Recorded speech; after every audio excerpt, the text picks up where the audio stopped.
Assalamualaikum warahmatullahi wabarakatuh. Selamat pagi anak-anakku semuanya. Pagi hari ini saya Ibu Susmiati mau menyampaikan materi yang sangat penting untuk kita dalam proses belajar mengajar.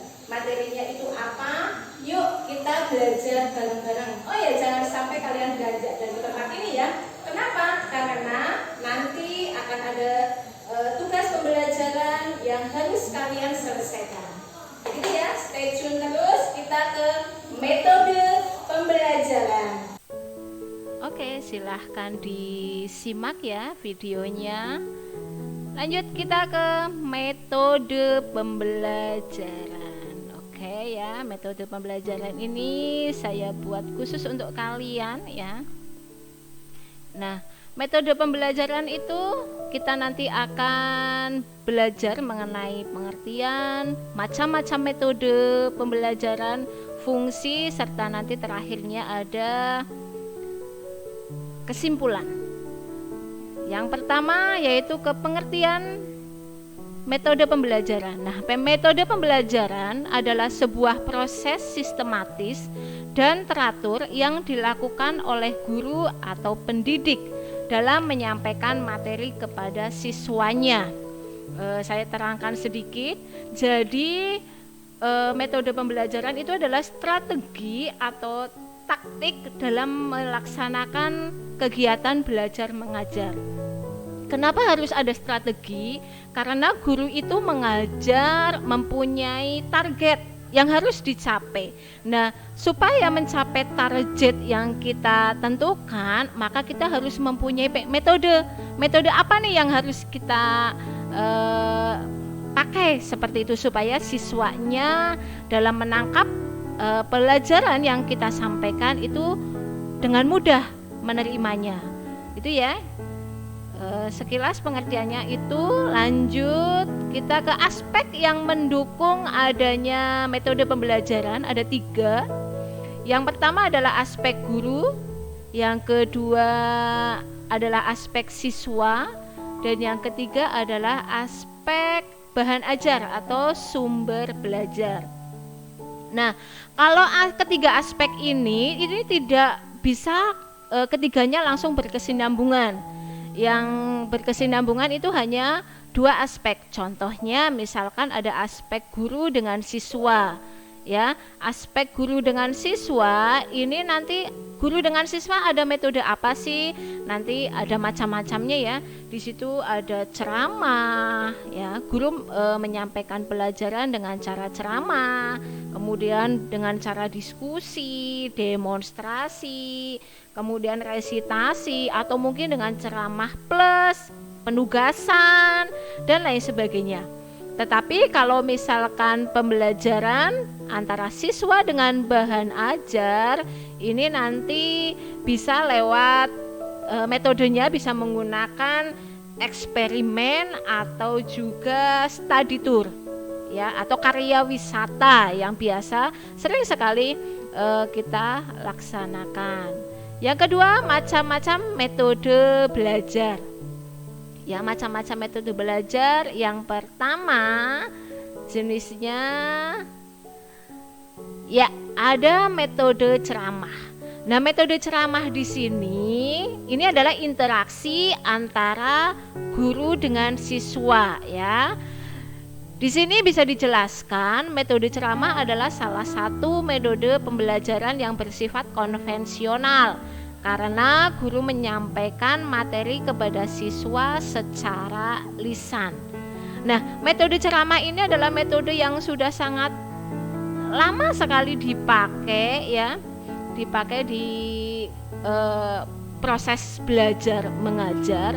Kenapa? Metode ini memang sangat praktis dan ekonomis ya, di mana seorang guru harus semua guru harus bisa menjelaskan materinya lewat lisan kepada siswa-siswanya, seperti itu. Lanjut metode yang kedua yaitu metode diskusi. Diskusi ini juga sama, yaitu interaksi antara guru dan siswa. Bagaimana sih pelaksanaan metode diskusi? Nah, sesuai dengan namanya, metode ini selalu mengutamakan aktivitas diskusi yang melibatkan para siswa untuk belajar memecahkan masalah. Nah, metode diskusi ini juga bisa berkolaborasi dengan ceramah tadi ya, di mana guru menyampaikan materi, menjelaskan materi, kemudian siswa berdiskusi untuk memecahkan masalah yang diberikan oleh guru tersebut.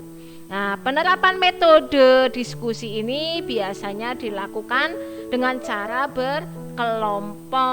Nah, dari berkelompok di situ siswa juga belajar untuk berinteraksi dengan teman-temannya. Ya, dengan teman-temannya, kemudian bisa juga berinteraksi dengan gurunya, seperti itu. Silahkan kalian berdiskusi, misalkan seperti itu ya. Nanti kalian membentuk kelompok. Lanjut, yang ketiga ada metode demonstrasi. Nah, metode demonstrasi merupakan metode pembelajaran yang dilakukan dengan cara praktikum agar siswa bisa melihat dan mempraktikkan secara langsung materi yang sedang dipelajari. Nah, metode demonstrasi ini biasanya ya dilakukan dengan cara praktikum agar siswanya itu bisa melihat apa yang dipraktekkan ya oleh guru, atau mungkin siswa bisa terlibat juga di situ. Jadi pembelajarannya itu bisa lebih menarik dan lebih fokus lagi ke apa yang didemonstrasikan, apa yang dibedah dalam pembelajaran tersebut. Ini biasanya terjadi pada mapel sains ya, atau IPA ya, yang biasanya sering menggunakan metode demonstrasi. Gitu. Kalau matematika bagaimana? Matematika juga bisa. Ini biasanya terjadi di bangun ruang ya. Bangun ruang itu ada bangun ruang ada luas, volume, atau mungkin unsur-unsurnya. Itu bisa kita menggunakan demonstrasi. Oke, lanjut. Nah, yang keempat ada metode ceramah plus. Nah, ceramah plus tadi ya di awal sudah diterangkan bahwa metode ceramah itu guru menjelaskan materi secara lisan. Nah, kalau ceramah plus itu bagaimana? Yaitu metode ini ya, ceramah plus biasanya disertai dengan metode lainnya saat menyampaikan materi seperti diskusi, tanya jawab, demonstrasi, dan latihan. Ya, atau di sini adalah ada feedback ya antara pengajar dengan murid. Jadi interaksinya antara guru dengan murid itu terjalin dengan baik ya. Kalau kita ceramah plus, guru menyampaikan, nanti siswanya aktif diskusi, aktif bertanya, gurunya aktif menjawab, kemudian kita bisa praktek bersama di situ. Nah, ini adalah metode yang lengkap menurut saya ya. Lanjut, yang kelima ada metode resitasi. Metode resitasi itu apa? Nah, kita simak baik-baik. Metode resitasi biasanya mengharuskan siswa membuat sebuah resum tentang materi yang telah disampaikan oleh guru ya, di mana resum tersebut biasanya ditulis pada kertas menggunakan kata-kata dari siswa sendiri. Nah, jadi kalau diambil kesimpulan, metode resitasi ini adalah guru menerangkan materi, siswanya itu menulis bagian-bagian yang penting berdasarkan siswa yang menangkap bagian-bagian itu yang penting. Kemudian nanti kalian tandai, kalian jadikan satu, meresum, kayak merangkum ya, merangkum materi yang penting menurut kalian. Seperti itu. Paham ya? Lanjut, yang keenam yaitu metode eksperimen. Nah, metode yang satu ini dilakukan melalui kegiatan percobaan atau praktikum di laboratorium agar siswa bisa melihat secara langsung materi pelajaran yang sedang disampaikan. Biasanya dapat berupa ilmu pengetahuan alam atau sains dan sebagainya.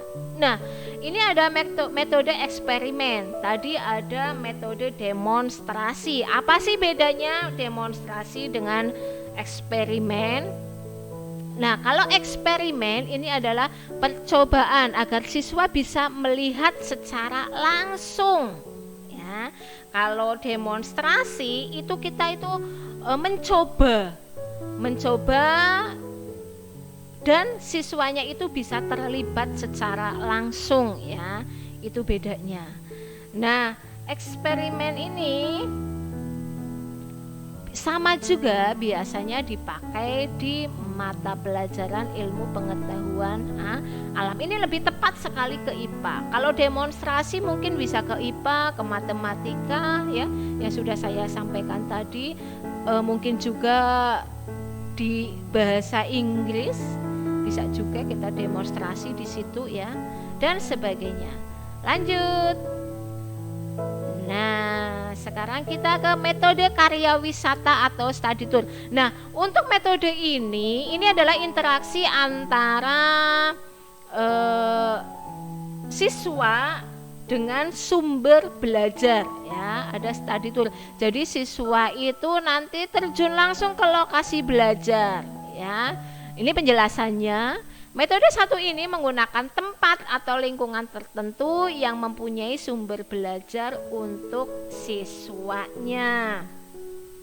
Ya, dari keterangan ini, namun tetap ya penerapan metode ini perlu memperhatikan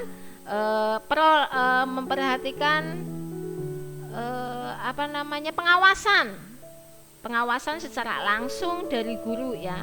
Misalnya pembelajaran ini kita ke museum atau mungkin ke tempat bersejarah lainnya, ya. Tak lepas kita dari pengawasan guru. Lanjut, kita ke metode latihan. Ya, metode latihan itu adalah metode pembelajaran yang dilakukan dengan melatih keterampilan kepada siswa dengan merangsang, memanfaatkan atau membuat sesuatu. Biasanya setelah penjelasan murid akan diuji oleh beberapa pertanyaan. Nah, metode ini sangat penting juga di mana kita itu menguji para siswa dia bisa menangkap yang diterangkan oleh guru apa enggak sih. Kita wajib menggunakan metode latihan untuk mengukur berapa besar daya tangkap siswa juga, dan untuk mengukur berapa berhasilkah guru dalam menjelaskan suatu materi. Ini bisa dilihat dari metode latihan. Jadi kalau misalkan nanti latihan yang kita sampaikan ke siswa ternyata banyak sekali yang tidak dapat menyelesaikan, oh berarti itu kemungkinan dari gurunya kurang spesifik menerangkannya, atau mungkin kurang jelas volumenya atau seperti apa. Nah, itu bisa diukur dari metode latihan. Lanjut, yang ke-9 yaitu metode debat. Nah, metode ini sangat menarik, ya. Kenapa? Karena metode ini mengajak siswa untuk saling beradu argumentasi secara perorangan ataupun kelompok. Nah, di materi debat ini, ya, kita dilatih untuk punya mental berbicara, ya, mental mengeluarkan pendapat, mental bertanya, mental berinteraksi dengan sesama, mental berinteraksi dengan guru. Nah, semua itu dibutuhkan di metode ini. Metode ini kalau kalian ciut nyalinya maka tidak akan berhasil, ya. Metode ini biasanya akan ramai, akan berhasil apabila semuanya itu mempunyai semangat untuk bertanya, semangat untuk menjawab. Nah, bisa menjawab dan bertanya itu tentunya karena kita itu menguasai materi. Dan bagaimana cara menguasai materi? Yaitu kita harus punya resume, kita harus bisa menangkap apa yang dijelaskan oleh guru, dan tentunya kita punya bahan ajar yang lengkap. Itu metode debat anak-anakku semuanya. Anda tertarik? Ya, kalau tertarik bisa kita terapkan besok. Tunggu pandemi usai ya. Lanjut ke metode berikutnya. Yang terakhir itu adalah metode mind mapping. Nah, metode pembelajaran ini menerapkan cara berpikir secara runtut pada sebuah permasalahan, bagaimana terjadinya serta penyelesaiannya. Nah, metode ini sebenarnya menurut saya ini metode yang sangat menarik. Kenapa? Karena dengan metode ini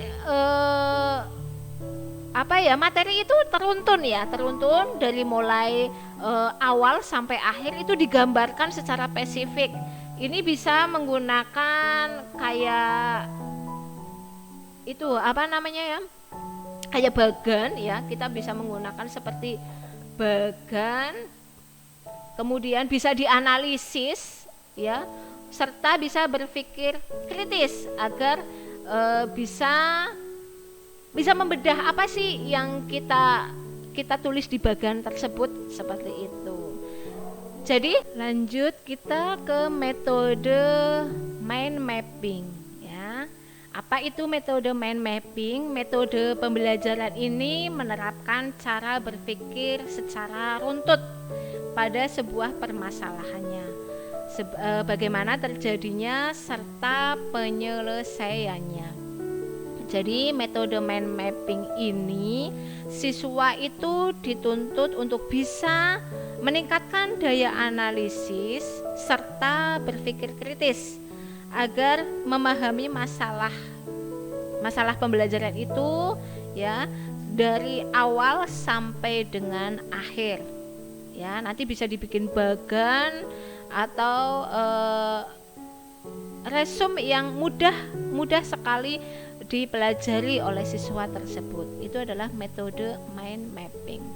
Lanjut kita ke poin yang ketiga, yaitu fungsi dari metode pembelajaran. Fungsinya yang pertama ada sebagai alat ekstrinsik. Motivasi ini adalah sebuah pembelajaran yang berperan sebagai alat motivasi ekstrinsik atau motivasi dari luar untuk siswa. Ya, jadi fungsi ini yang menggunakan metode pembelajaran bisa berfungsi untuk memotivasi dari luar untuk siswa. Yang kedua ada strategi pembelajaran. Ya, penerapan metode pembelajaran oleh guru ya, yang digunakan oleh guru, maka menjadi setiap siswa di dalam kelas bisa menangkap ilmu dengan baik. Ya, jadi penggunaan metode pembelajaran itu bisa berfungsi untuk siswa dalam menangkap ilmu yang diberikan semakin lebih baik. Yang ketiga sebagai alat mencapai tujuan, yaitu metode pembelajaran merupakan sebuah alat supaya siswa bisa mencapai tujuan belajarnya. Begitu. Lanjut kita ke kesimpulan. Nah, ini yang penting. Berbagai macam metode pembelajaran telah hadir di dunia ya, seperti yang sudah saya sampaikan tadi, ada 10 metode pembelajaran yang bisa dipakai dalam proses belajar mengajar. Supaya apa? Tentunya supaya berjalan dengan baik. Selain itu, melalui metode tersebut, siswa juga lebih senang dan bersemangat mengikuti kegiatan belajar di kelas. Sehingga materi yang disampaikan oleh guru dapat dipahami oleh siswanya. Itu kesimpulan. Ya, sebelumnya ya, karena kita di masa pandemi ini ya, karena di masa pandemi kita tidak lepas dari yang namanya pembelajaran melalui daring dalam jaringan. Nah, karena kita itu dalam jaringan, gurunya di sekolahan atau gurunya di rumah, siswanya di rumah, tapi tetap metode-metode pembelajarannya itu tetap digunakan. Misal dalam pelajaran matematika. Kalau dalam matematika misalkan gurunya membuat video, kemudian disampaikan linknya ke siswa. Nah, di dalam video itu gurunya itu menggunakan metode apa? Yang jelas bisa apakah dijelaskan materinya di dalam video itu, atau mengajak siswanya untuk praktek bersama-sama di rumah. Nanti dari tugas itu nanti dikumpulkan lagi ke siswa, seperti itu ya. Nah, itu pun bisa. Jadi dalam menyampaikan materi, walaupun dalam jaringan, itu menyampaikan materi secara ceramah ataupun penugasan ataupun ceramah plus, itu tetap di dalamnya itu guru itu tetap menggunakan metode tersebut. Begitu. Ya, jadi silahkan kalian pahami setiap kali guru itu menyampaikan materi, kalian pelajari, oh ini gurunya pakai metode apa sih, seperti itu ya. Selamat belajar. Nah, dari semua yang sudah saya jelaskan tadi ya, silahkan kalian memilih metode apa sih yang penting, yang menurut kalian itu pas di diri kalian. Pilih salah satu saja, kemudian kalian cantumkan alasannya kenapa kalian memilih metode itu. Kalian rangkum, kalian tulis dengan baik, kirimkan ke Google Form ya. Nanti saya cek satu-satu lewat operator sekolah. Tetap semangat, tetap jaga kesehatan, sukses untuk kalian. Terima kasih. Wassalamualaikum.